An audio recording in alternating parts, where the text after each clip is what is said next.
All right, hello, my name is Anthony, and I am here to basically go through a yoga sequence with all of you guys.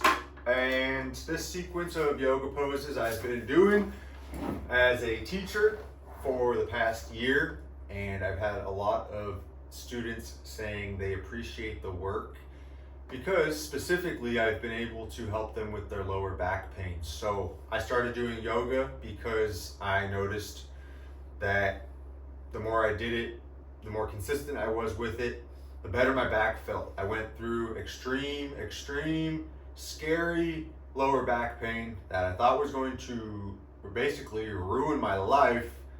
Luckily, I came across, with the help of a good chiropractor at first, and keeping me feeling okay, I have eventually discovered yoga class, and that makes me feel really good. It allows me to do the things I've always loved to do. It allows me to be active. It allows me to be strong, and I don't think I'd be in the place I am right now as far as the strength I have through my body and the stability I have through my lower back. I don't think I'd be here without a yoga class.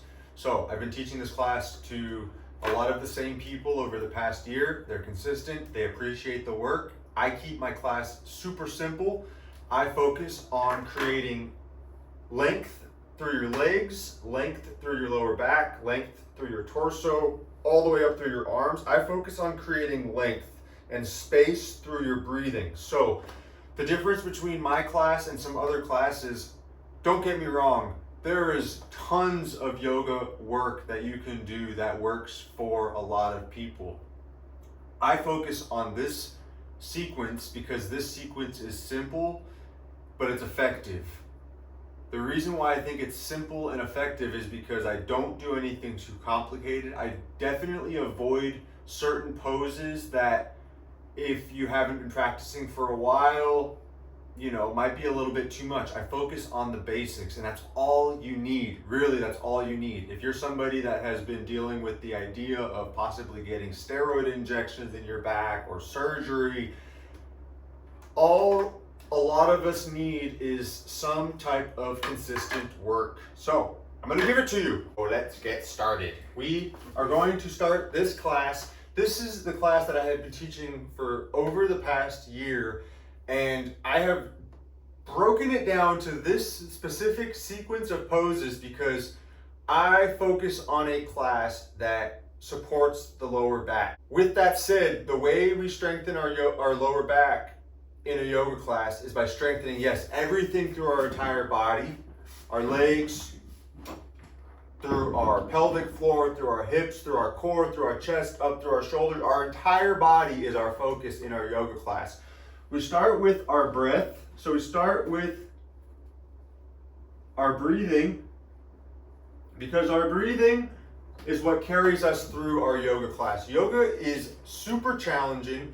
Yoga is very confronting because it's very challenging. So keep that in mind when you get started. Go at it with a light heart. Don't take it so seriously. Just have fun. Literally show up and say, I'm going to breathe thoroughly in and out through my nose eventually, and have fun. That's it. Show up. And if you can do that, it teaches us not to care so much about a little bit of pressure. There's nothing wrong with a little bit of pressure. Confront it. Show up and start with your breathing. This class that I've been teaching specifically, it has small variations, but they're not major. There's no big changes through class. It's very consistent. It's very similar because these are the things that I have found that work when it comes to creating that space that we need in our lower back. And it comes from lengthening through our hamstrings, through our thighs, all the way through our legs, being strong through our core. The more strong and stable we are through our core, the more strong and stable we are through our upper body. And my yoga class this sequence that I have been teaching people at gyms has gotten a really good response when it comes to creating that space in their lower back and helping them feel a little bit less pain in their lower back. If you are somebody that is considering steroid shots, if you're somebody that goes to the chiropractor often just to feel a little bit better, that used to be me. If you're considering surgery, any of those types of things that you're considering because you're in excruciating pain, and trust me, I know what sciatica feels like. I know I still have a little bit of sciatica, but it's not this overwhelming sciatica where you're basically, you can't do much. You can't lift things. You can't do the things that you love to do because you're just in so much pain. If that's you, this class has a really, really, really good shot of helping you, because this class helps me every week by just showing up and teaching this class to other people. It helps me. And it helps the people that show up to class. They show up consistently because they value the work. So, with that said, after we breathe, we begin taking our breath. We're on our yoga mats and we start on our backs. We start on our backs. Start. After you get on your back, you have choices to either take Supta Baddha Konasana, you can take Savasana where your arms are just down by your side, or you can take this other one that feels really good where your feet are pressing down and your knees are knocked together. So we start on our back and you're just breathing. We focus on deep belly breaths. So right away we're trying to create space in our pelvic floor.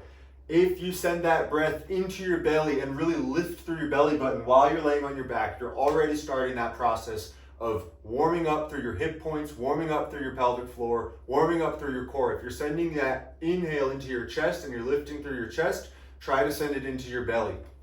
So we start on our backs. We start with that breathing process. What I like to do next is, I call it, I'm going to use different colors so that you can see it and I can write a little better. I call it baby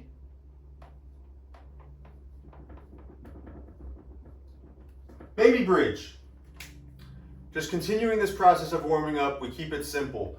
Baby bridge, our feet are pressing into the floor, our shoulder blades are pressing into our mat, and we're lifting through our hip points. It's an inhale to lift your hip points and exhale to lower. It's not the full bridge, it's not the full expression of the pose. We're lifting through your, your hip points going really high up in the air to the point where you're even lifting through your rib cage. That can come later in class. Right now we're just doing baby bridge just to warm up the body. Pressing down through both feet, lifting through our hip points. It warms up through our thighs, our hamstrings, through our glutes, our lower back. Our core is even engaged because we're moving it with our hip points up and down. Our shoulder blades are pressing down. Our whole body is engaged here. So we're working through our baby bridge, inhales and exhales. If you don't want to keep it moving, if you want to just inhale into your baby bridge and just stay there and keep breathing, that's perfectly fine. If you want to keep it moving, do that. One thing that's super important is to listen to your body. If your body says stay here, stay there. If your body says keep moving, keep moving. As a yoga teacher, I like to tell students that I am just a guide through this work. So my pace is just a pace. Even if I was taking my own class, I would there's a good chance that there's days where I'd have to slow down. I could keep the pace. Maybe I want to even go a little faster. I don't know. But every day's a little bit different, so keep that in mind. Keep the pressure to a minimum.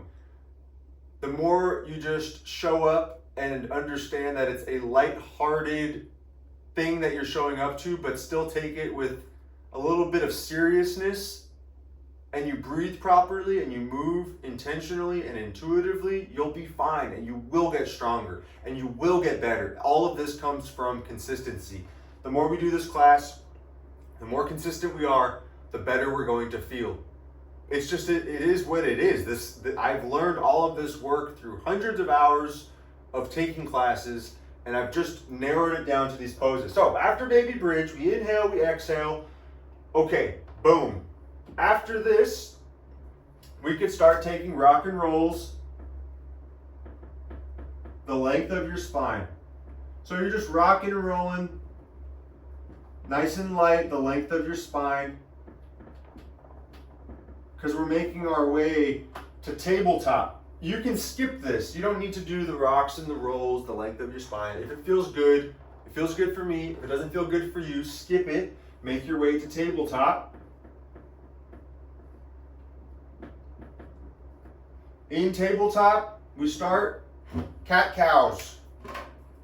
Tabletop, cat, cows. Going into cat-cows, and that's continuing to warm up through your thighs. It's continuing to warm up your body. That's all we're doing is we're just warming up. We're breathing and we're moving subtly to warm up our body. And it's really important in our mind, that's what we're thinking. We're thinking, I am warming up my body. I'm breathing in and out through my nose to warm myself up through to my core, through to my thighs. The more we focus on this first section of class, the better we're going to feel as we go through class.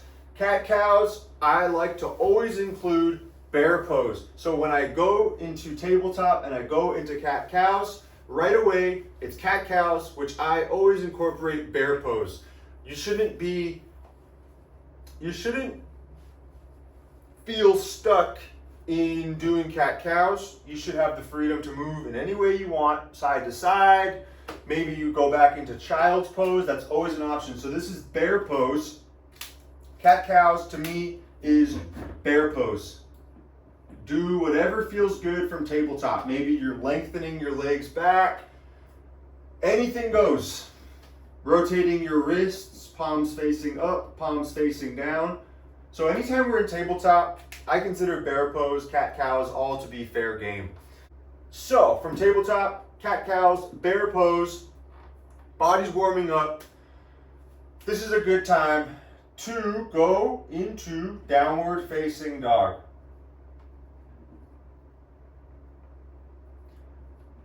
Down dog is a awesome pose. We do it a lot in a yoga class.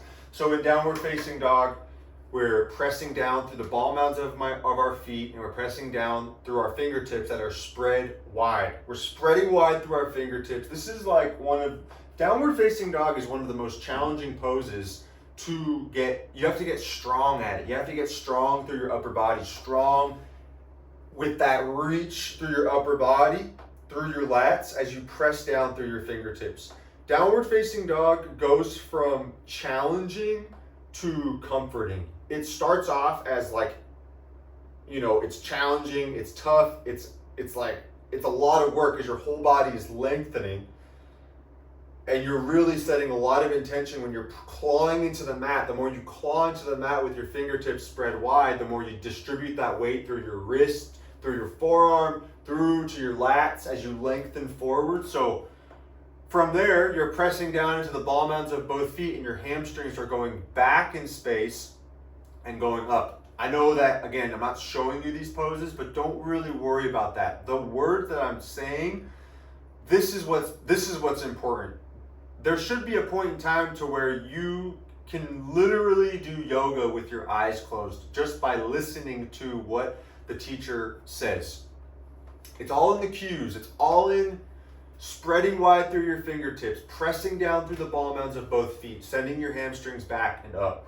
All of these things that we say in class, as a student, they should just be going through your head. That with your breath. How do I get into this posture better? How do I land into this pose in the best way, shape, and form today? From downward facing dog, we're going into sun A's. So sun A's honestly, it's the same idea as this as far as warming up, but we're getting to the point where we're standing on both feet and we're standing up tall. So from downward facing dog, we work into poses I'll just say it. We look forward and we come to a forward fold. So FF is forward fold. In the forward fold, it's a really good idea to have a slight bend in your knees. Okay, so going back into what this class is all about. This class is all about lower back pain. And honestly, I've also helped a lot of people with hip pain, because the more you open through your hips, the more you open through your hamstrings, the more your lower back will feel better. All of this work is really targeting everything surrounding your lower back. It's not so much the lower back itself, but when we get to the end of this class, it will tie into our lower back, and there's like one specific pose that we do for our lower back for the most part. Everything else is like our legs, our core, everything else. It's working everything else around it to make sure that by the time we get to the end of class, we do one specific pose, and it's what we do this work for. So from forward fold, we take a halfway lift, and then we exhale into our forward fold. We inhale, extended mountain. We're reaching up, palms facing each other. Exhale, forward fold. Inhale, halfway lift. Exhale, chaturanga. Chaturanga is going to be your best friend. So forward fold, when we're in the sun A's,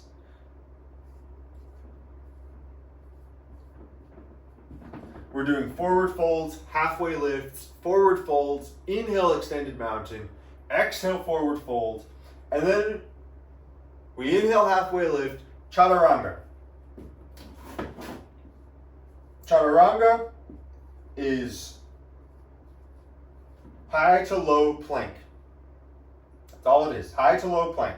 When you hear chaturanga, you go into a push-up position, and you exhale into low plank, either all the way down to your belly for your inhale into your back bend, either baby cobra or upward facing dog. But here is the thing, at this point in class, when you do a chaturanga, I think that at this point in class, with this sequence, with your lower back in mind, with warming up in mind, I find that in sun A's, when you go through your chaturanga, it's a really good idea to go all the way down to your belly. I don't do upward facing dog until later in class, me personally, because I want my body to still get warmed up.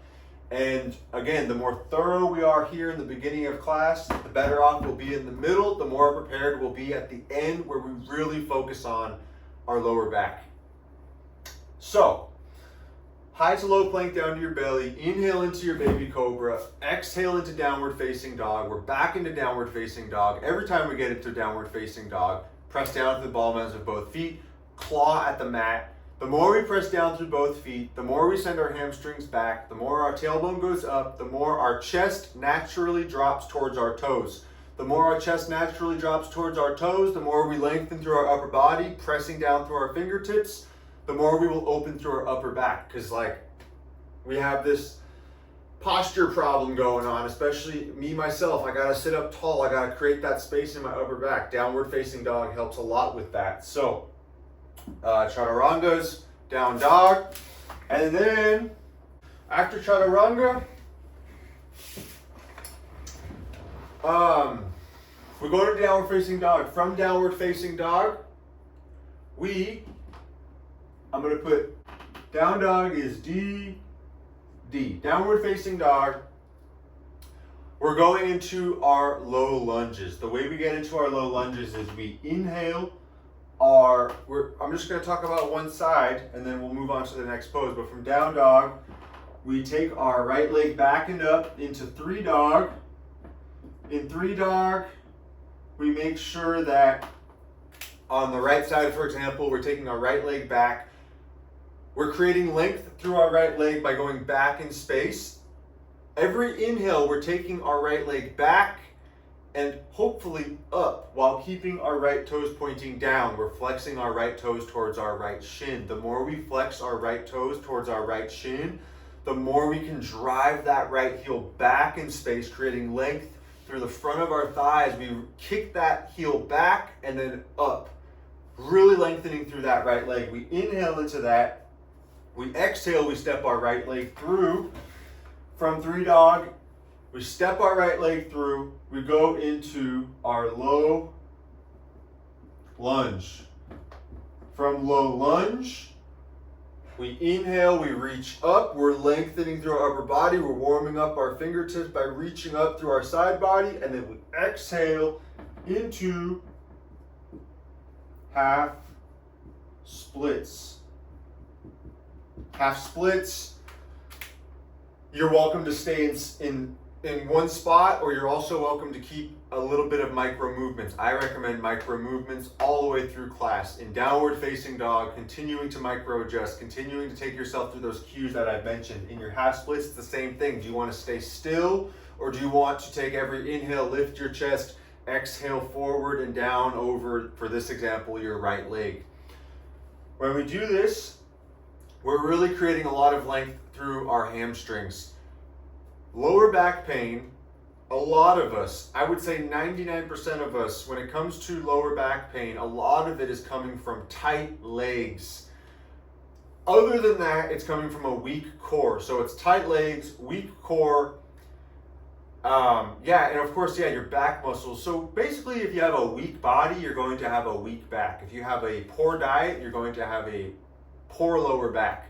The better your diet is, the more water you drink, the less alcohol you drink, the more you do this work, the better you're going to feel, I guarantee it. It's all about consistency. It's all about showing up and doing the work over and over again. Yes, there's time for breaks, but within those breaks, we have to carry that idea that this is what we do now. This is the work that we're doing.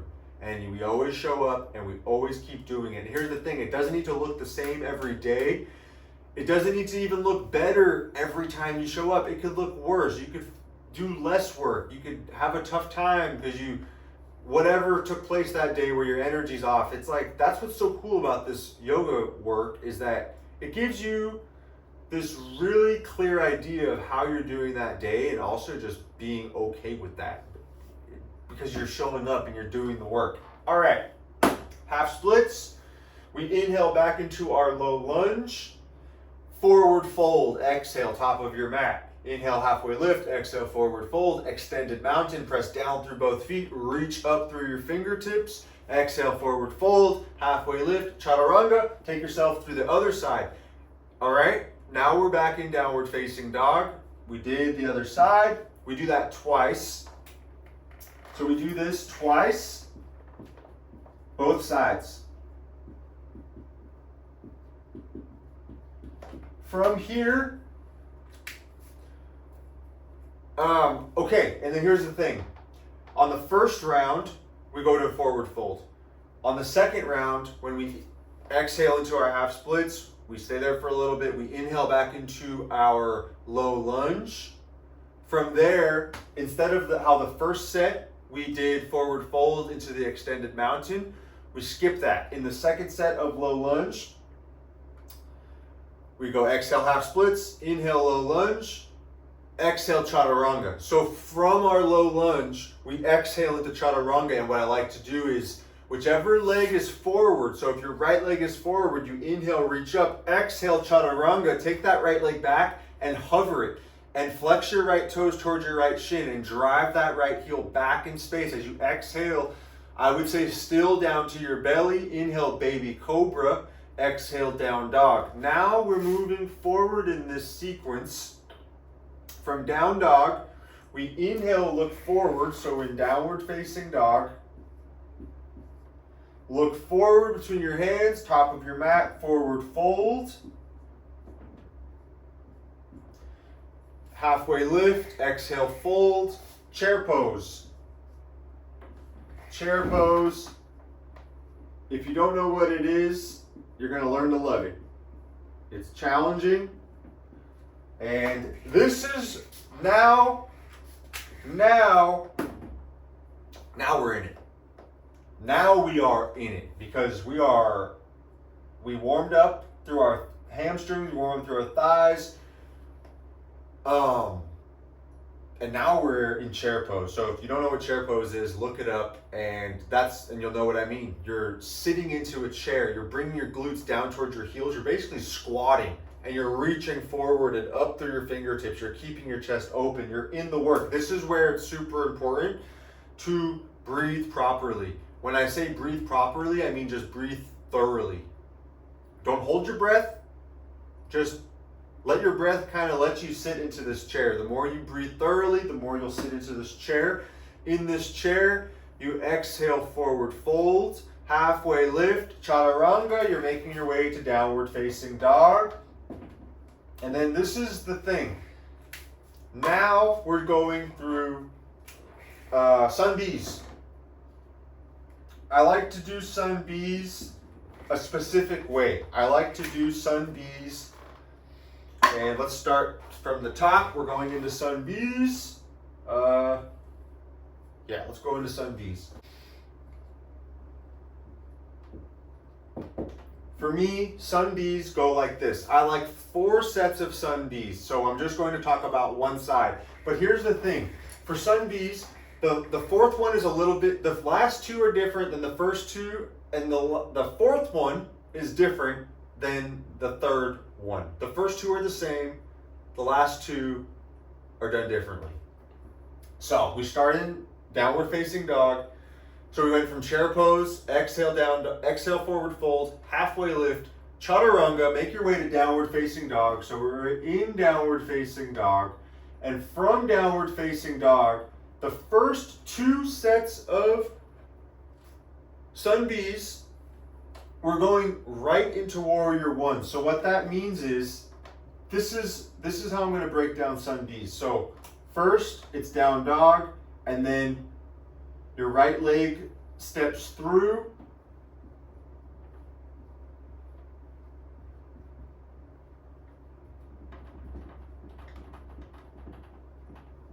Warrior 1. So, okay. All right, now I'm going to show you the next example. In the first 2 sets are the same. So first 2 are like this. It's stepping through, and I'm going to explain what I mean by just stepping through in a moment. You're going into chair, exhale chaturanga, make your way to down dog, and you carry yourself through the right side and the left side.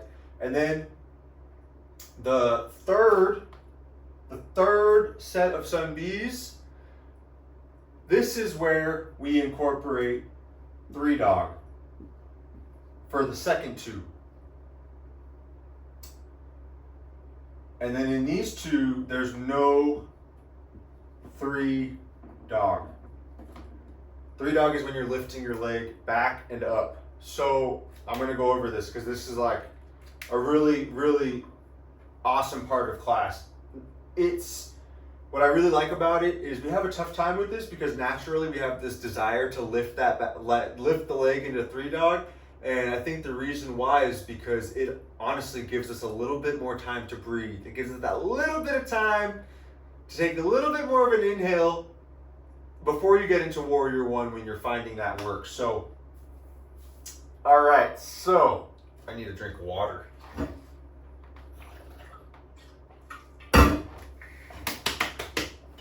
Okay, where were we? No 3 dog. What that means is chair pose, inhale, exhale, forward fold, inhale, halfway lift, chaturanga. When you get into down dog, so here's the thing, I'm going to talk you through it because the breathing is what makes this part work so well. You're really hitting that front of your pelvic floor, your hip points, everything right here, your lower core to the front of your thigh. All of that is engaged by doing no 3 dog in the first 2 warrior 1s in your sun bees. So it's inhale, chair pose, exhale, forward fold, halfway lift, inhale, exhale, chaturanga. So at this point, it is okay to find upward facing dog if you feel warmed up. I feel warmed up at this point. Sun bees, chair pose happened. I'm ready to go. Let's do this. So it's your choice. Exhale either down to your belly or 90 degrees at your elbows. Up dog or baby cobra. Up dog, your thighs are lifted. And here's the key to success in this whole sequence. Inhale into your back bend. Exhale, down dog. As you exhale, you're going right into ball mounds of your feet pressing down. Fingertips spread wide, clawing at the mat. You exhale into down dog. And then this is the best part. You keep exhaling, you get into downward facing dog, and the moment you find a little bit of downward facing dog. You find it, you keep exhaling, and in this example, you step your right leg through. So you just barely lift your right foot up and you step it through. You engage through your core, you engage through the front of that thigh, and you just drive that, in this case, your right knee forward, press down through your right foot, have your left leg at a 45-degree angle. It's literally like you're popping up on a surfboard. You press down through your feet, and then you inhale, lift up into your warrior one. Exhale, chaturanga. High to low plank, make your way to down dog. You do the same thing on the other side. So you exhale into chaturanga, inhale, back bend, exhale, down dog, continue to exhale, drive that left leg forward, press down through that left foot. Once your feet are pressing down, you inhale, lift up into your warrior one, and you keep going. So you do that for 2 rounds. After those 2 rounds, you go into the 3 dog part, into 3 dog. So when you get into down dog, you exhale into downward facing dog. Then you get to do your inhales back and up through your right leg.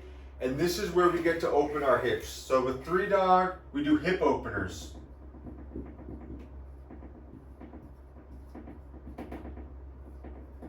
So you're welcome to take your, in this case, your right knee opens to the right and you're drawing circles with your right knee. Drawing them in one direction, drawing them in the other. You go back into 3 dog, step through warrior one. And I'm gonna write this down because at this point in our Sun Bs, we're starting to change it up. In this warrior one, we go either staying at warrior one with your hands to heart center. I'm gonna write heart center. We automatically should just know heart center, hands should be there. Or what some of my favorite teachers call it, shout out to Marty, this is who I learned it from, warrior 4. Warrior 4, I'm just gonna explain it to you. You come down, your feet are the same as warrior 1, you bring your chest down. In this situation, you're bringing your right arm underneath your right hamstring, so your right tricep is pressing into your right hamstring, and your left hand is going out to the left, and you're keeping your chest stable through your core. All right? You hang out here, or you're hanging out in warrior 1 with your hands to heart center, or you're doing warrior 4 with your left knee down. So your left leg won't be back at that 45-degree angle. You'll place your left knee down on the mat, and you'll basically, have a different variation of warrior 4. So if this is a challenging part of class, have fun, breathe, and just be present with the work, and you will be fine. All right, so that's number 3. Number 4, we don't do this in number 4. We don't do warrior 4 in the fourth Sun B. In the fourth Sun B, what we do is we still do 3 dog with the hip openers, but in this warrior 1, we hold it. We hold it for a little bit longer than all of these. And then we go into warrior 2. So it's warrior 1 into warrior 2. Okay?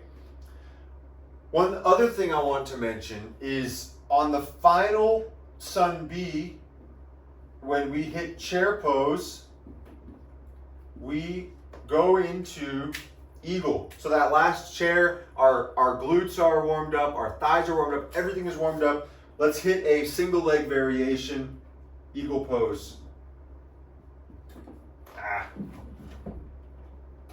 All right, eagle pose.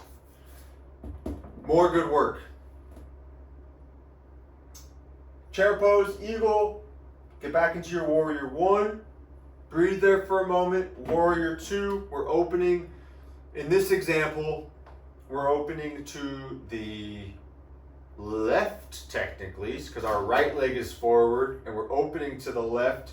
So in warrior 1 and in warrior 2, some good tips is you don't want to lean forward, you don't want to lean back, you want to keep your shoulders over your hips, and you want, in this situation, your right knee is opening towards your right pinky toe, your left leg is long, and your left foot is still at that 45-degree angle.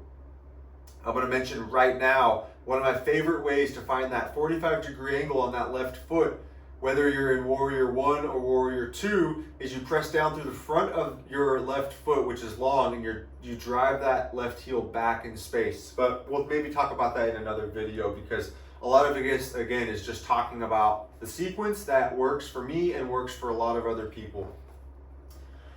In Warrior 2, what we do is we go into reversed Warrior 2. What's really good about reversed Warrior 2 is it demands a little bit more attention to that lunge that you're taking, in this example, on your right leg. So the more we lunge into that right leg, the more we open that right knee towards our right pinky toe, we keep that strong base with our tailbone dropping down between our legs. We find that, and then we inhale, we reach up through our right arm, and we maintain that lunge in the Warrior 2. And then we exhale into extended side angle.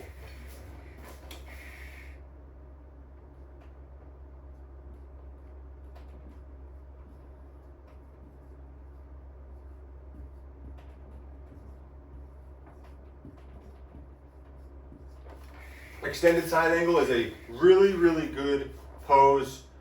What it really does is it strengthens your core because of the way we have to support our torso. So if you know extended side angle, and even if you don't, basically what you're trying to do is you're basically creating a line from the top of your head through your torso through to your back leg. When you see it, you'll know what I mean. But it's really important to not let your torso just drop down. It's important to keep your torso stable and strong through your core supported, and more of that like a diagonal angle. Anyways, you go inhale back into your reversed Warrior 2, and then now I'm going to erase the whiteboard and we're going to move on to a really good pose. All right, so we did extended side angle, we inhaled reversed Warrior 2. Now we're stepping into half. I've written this big because this is a big one, guys. This is, I tell you what, this is a good one. Half moon, I tell you, you'll really learn to like half moon. Half moon is a good one. The reason why I say that is because I've had some really good people literally come up to me and say, I love that you don't skip half moon in your class. And honestly, I really try not to ever skip half moon because it's a good one, you guys. You're standing on one leg, you're opening your body to one direction. The one thing is with half moon is it's really important to keep that standing foot, keeping that foot pointing forward. What we tend to do is we tend to internally rotate that foot. In another video, we'll talk about that. But just know half moon is awesome. So we hold half moon, we practice it, okay? And then we find our reversed Warrior 2. It's a matter of, this is where we're getting into balance work, controlling the body with our breath, because we're in this awkward place trying to figure out half moon. And then we go back into reversed Warrior 2. Okay? And then we go from reversed Warrior 2, extended side angle,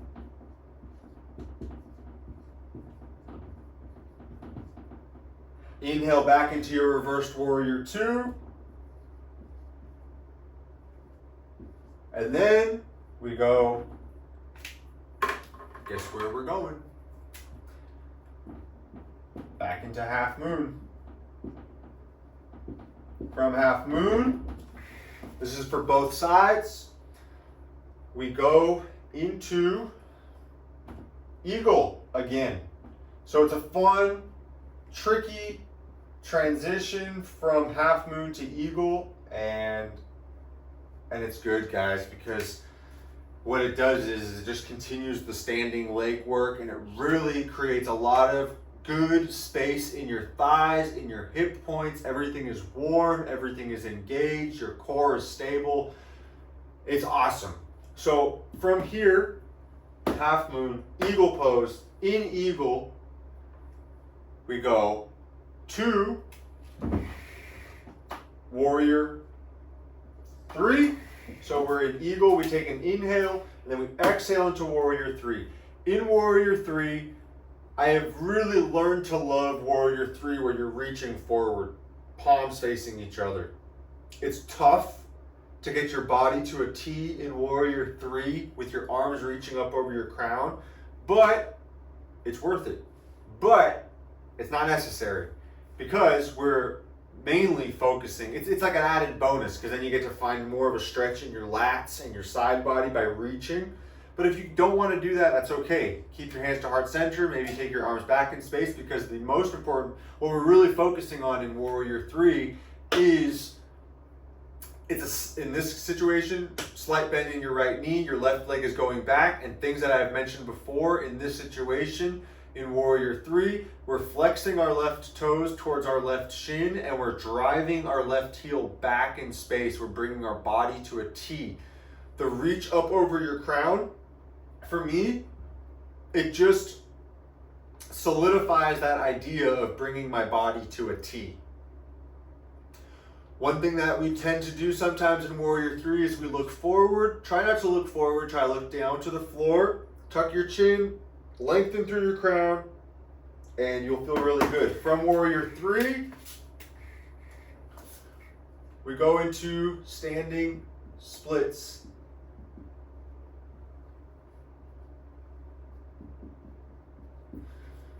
Standing splits, and I don't even know how to spell this word, but with the standing splits, you're doing the same thing as in warrior 3, but more similar to downward facing dog into 3 dog, just because of the way your body's set up in that spot. But in standing splits, we take our right leg, well, technically it'll be your left leg, but whichever leg is going back and up. Let's say it's your right leg is going back and up and your left foot is down, depending on which side you're on. Left foot is down, slight bend in your left knee, your right heel goes back and up, and then you go into your curtsy squats. I don't know how to spell curtsy squats, but I'm gonna go curtsy squats. All right, and we meet in a forward fold when we're complete. With the curtsy squats, we meet in the forward fold. Halfway lift, exhale fold, inhale extended mountain, exhale forward fold, halfway lift, chaturanga. All right, and then make your way back to downward facing dog.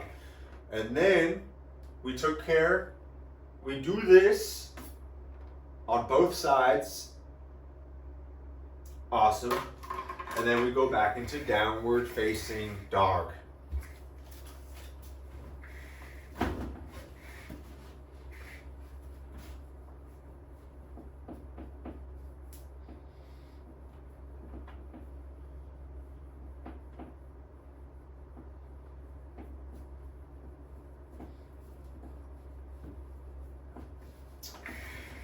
In, down dog.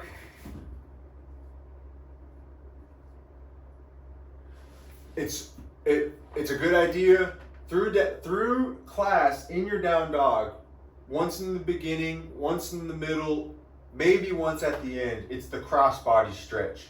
So you take, if you're in down dog, you take your right hand, you reach across towards your left calf, and then you open your chest underneath your left armpit, maintaining downward facing dog. So from down dog, throughout class, take those cross body stretches. And when you take that cross body stretch, when you take your right arm over towards your left calf and you open your chest underneath your left armpit, what's important is not to send your hips in one direction or the other. You want to send your hamstrings back in space, your tailbone up, and you're just opening your chest to the left or the right. But your feet stay the same, your downward facing dog posture stays the same, And it's even more important, whichever hand is still on the mat, not the one that's reaching across towards your calf. So if your left arm is reaching across towards your right calf, your right hand is still reaching long like you're in downward facing dog. It's really important to claw at the mat. You're going to notice there's more weight on that wrist. So claw at the mat, protect your wrist, and that's a good one. And then from down dog, we look forward. We make our way to the top of our mat, forward fold. Half lift, forward fold, extended mountain.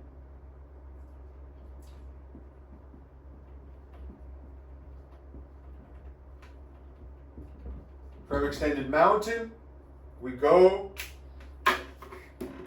into dancer. Okay, dancer. Really good single leg variation. And at this point, I'm going to brief in the explanations and get you guys to the end of class, which really matters. All of this stuff is just variations of poses that are doing similar things for your body. I have found that all these things that we've gone over so far, I have found that they are just the safest poses. And I have found that this order of poses works really well for me, and it works really well for a lot of other people that take my class. So anyways, dancer pose. After dancer, tree pose. And dancer times 2, tree pose. It's up to you. Once or twice, it's up to you. And then from here, we go into pyramid. From pyramid, we go into revolved.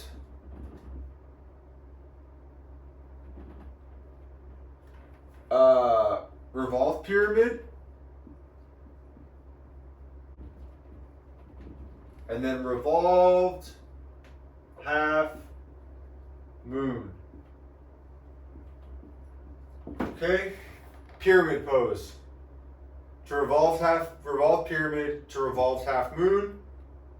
After you hit revolved half moon, you ask students to take one more inhale, exhale into your forward fold. And then this is where, in this forward fold, this is at this point, I like to emphasize the bend in the knees. So we traditionally think that in a forward fold, we're just supposed to, basically like it's that whole idea of being able to touch your toes. That's not what forward fold is all about. Forward fold is all about creating a good stretch in your hamstrings, not in your lower back. It's in your hamstrings and in your glutes a little bit, but really it's your hamstrings. So the more we take a slight bend in your knees, I like to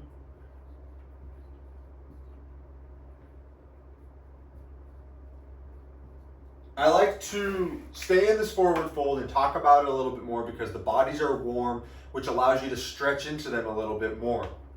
So what I tell students in this part of class is, if you're in this forward fold, you feel good, take that slight bend in your knees. If your rib cage, if your torso rests on top of your thighs in your forward fold, that is a really, really, really good place to be. It's a safe place to be. It can feel good because you have that bend in your knees. You have your hamstrings engaged in that stretch because you're sending your glutes back and your tailbone up as you fold over into this forward fold. Here is the thing though. If you find that forward fold, if you find your rib cage and your torso and really your belly resting on your thighs in that forward fold, if you get there, it is super important that you exit that forward fold super, super, super slowly. I can't stress that enough. If you're in that forward fold, you gotta move slow. So prepare on your exhale, and then as you inhale, slowly, slowly make your way to extended mountain. From extended mountain, we exhale, forward fold, halfway lift, chaturanga, make your way to downward facing dog. Down dog, We're almost there. Down dog. Right leg lifts. Inhale, open your hips. So we do the hip openers. Take your hip circles. A little circle. Hip circles with your kneecap. And then we go back into our low lunge.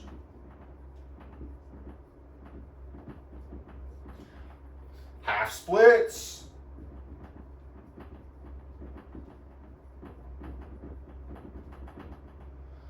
Your choice if you take revolved half splits. Revolved, optional. All right? Revolved half splits is optional, and then this is where we stay here longer because we have a lot of warmth in our body. We have a lot of good space created through our breath. We have a lot of space through our legs. So we stay here and we breathe. And we add to this a little bit, but we can talk about that in a different video because it's not something I do every time. Every time I take a class, this is what I do. I go half splits, and then revolved is optional. And then after we hang out in half splits for a little while, I let students know that bear pose is an option. Chaturanga is an option. Basically, we're making our way to the other side. If you have to do anything before we get to the other side, going into our lunge and our half splits, if you gotta do anything else, find bear pose, lengthen your legs, do a chaturanga, skip chaturanga, whatever you gotta do, downward facing dog is where we meet, and then you take yourself through the other side. Okay. Low lunge, half splits. Revolved is optional. Bear pose, you do your thing. Okay, now, after we do all that, we go into downward facing dog, and then we make our way. All right, so we've made it. Now we're basically where this is the pose. We do all of that work I just talked about for this one pose. Honestly, that's how I look at yoga class. I look at yoga class as do all of this work for this, and then we're basically close to being finished with class. So we went through our low lunges, we did our bear pose, and part of bear pose, cat cows, nice and slow, all that good stuff. And we are here. I wonder if anyone thought this is what I was. There's one person maybe that knew, but who knows? Maybe there's more. Did that give it away? I think it did. Does this tell anyone what pose it is? Maybe some of you guessed it. That is, honestly, being someone that dealt with lower back pain and being someone that has done a lot of yoga, at this point, it's all about locust pose. Like, it's all about locust pose. We do all of that work. We need to do all of that work. Otherwise, not only will locust pose be useless if we don't do all of that work beforehand, but I think it's dangerous. Like, if I just woke up and chose to do locust pose, I don't think that will turn out well for me at all. I think it would be a bad idea. I think the warm-up and that solid work through our legs, through our upper body, through our arms, through our shoulders, through everything, all of that prepares us for locust pose. And that's where really, if there's ever something in class that maybe didn't go good or whatever, locust pose, honestly, it kind of self-corrects, because as long as you did a good warm-up, it's going to help you a lot. And this is where we do 2 rounds. I just do 2 rounds. If you do more, you can do more. But I think 2 is really all you need.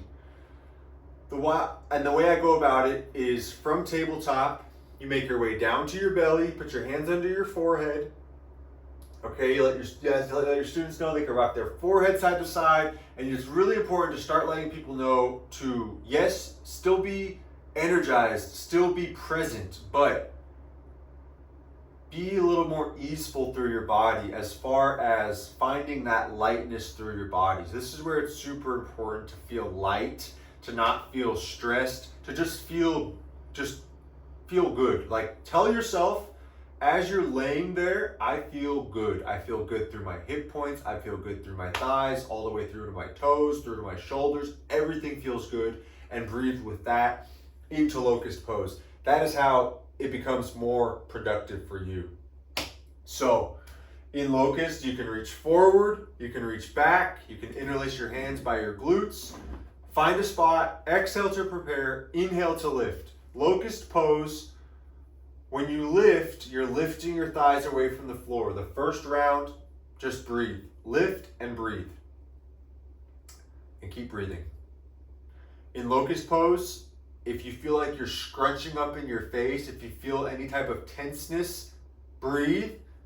Find some lightness on your cheekbones, find some lightness in between your eyes.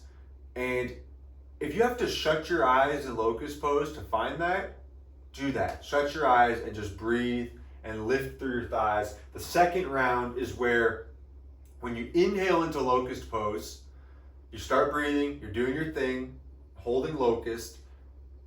I like to cue on your next inhale, find another lift through your thighs, find a lift through your chest, and really lift those thighs away from the floor, and then now maintain that for 3, 2. On your next exhale, let it go, hands under your forehead, rock your forehead side to side, and then I go back into that explanation of find that sensation of I feel good, I feel light, I feel like I'm in the right spot while you're laying on your belly through your thighs, your hip points, your glutes, everything is just good, okay? And then as slowly as you can, you find child's pose.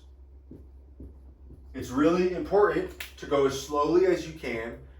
If you have lower back pain like I deal with at this point, it depends on how you feel that day, but it's not a bad idea to put your feet together, knees together.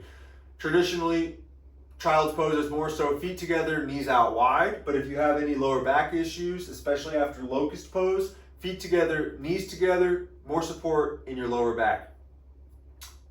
Child's pose, breathe. You did all of the work.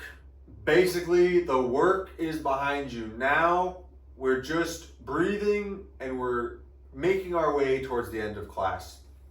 From child's pose, you hold it, we breathe, okay? We make our way slowly to tabletop.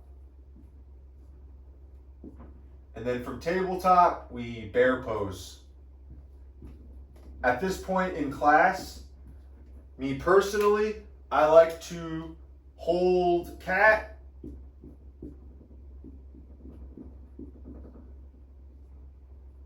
and breathe. For me, cat pose, it goes into my lower back, it goes into creating space in my lower back, into my glutes, and it feels really good. So I like to just hold cat, but bear pose, move in any way that feels good, okay? Bam, locust is the shit. We bear posed. Now we make our way onto our backs.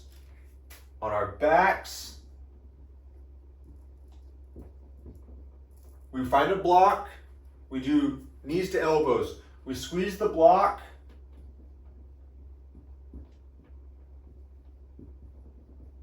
Between our elbow and our thigh, we lengthen through the other side. Inhale, exhale, crunch. 5 rounds each side, done.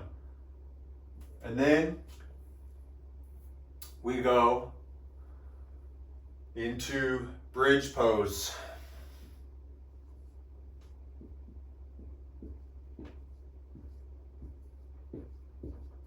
So bridge pose, this time, you can either take supported bridge with the block below your lower back, or you can set the block aside and just find bridge pose.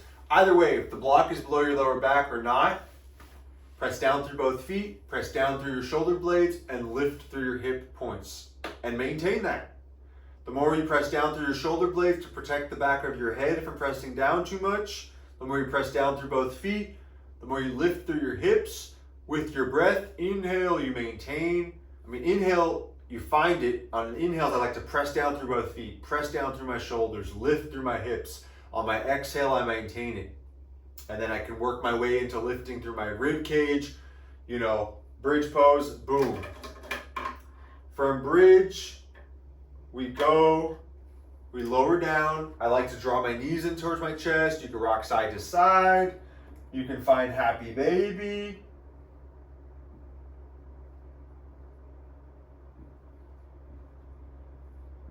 Okay. And then happy baby. At this point in class, supine twist.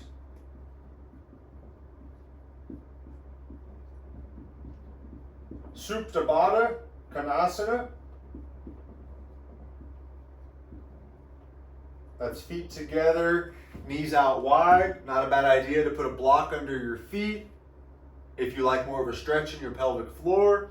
And then final resting pose, Savasana. You're laying on your back, arms down by your side, and class is over. You did it.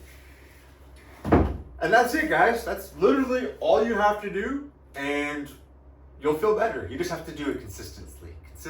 Consistency. Keep showing up to the work, and the work will help you a lot physically through your entire body. You'll breathe better, you'll feel better, you'll be better. It takes time, but I think we have some time to take care of these things. Take care of your health, and you'll be happy you did through this consistent work. Thank you very much for watching this video. If you have any questions, comments, please leave them below. I hope you learned something new. Maybe you picked up on a new cue or two if you're a teacher, and if you are a student in yoga, if you just take yoga classes and you've never taught a yoga class, I hope that you start teaching yoga, because it'll make you more consistent and you'll be able to help others. Nothing is cooler. My process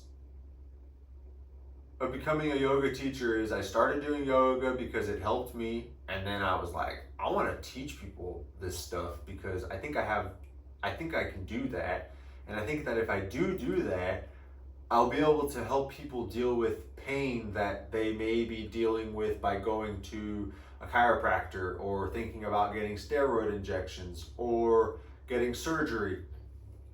I thought I was done for, but we're doing good, guys. Yoga is the stuff. All right. So, thank you very much.